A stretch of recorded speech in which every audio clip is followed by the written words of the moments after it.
बड़ी मेहरबानी। बिस्तरा नहीं है सी। बड़ी मेहरबानी।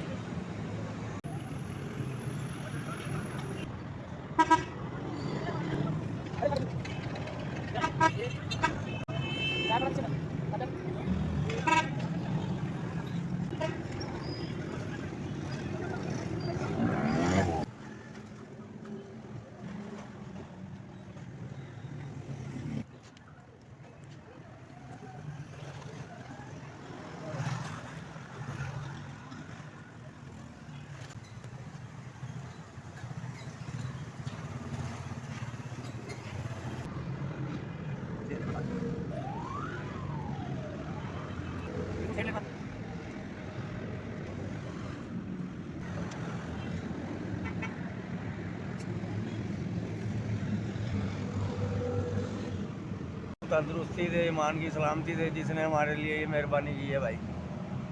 गरीब आदमी है, खरीद के नहीं ले सकते, ठंड में रात को बहुत ज़्यादा सर्दी होती है। अल्लाह पाक उनको अजर देगा इंशाल्लाह, जो हम जैसे गरीब आदमी की मदद करते हैं।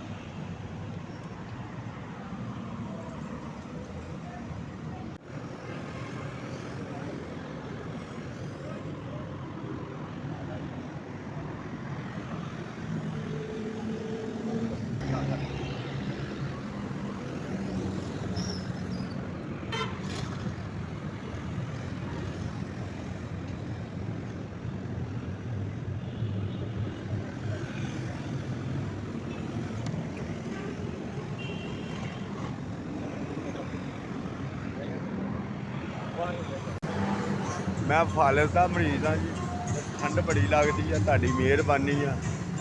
ਬਿਸਤਰਾ ਦੇ ਦਿਓ ਸਾਨੂੰ ਇੱਕ ਦਿਨ।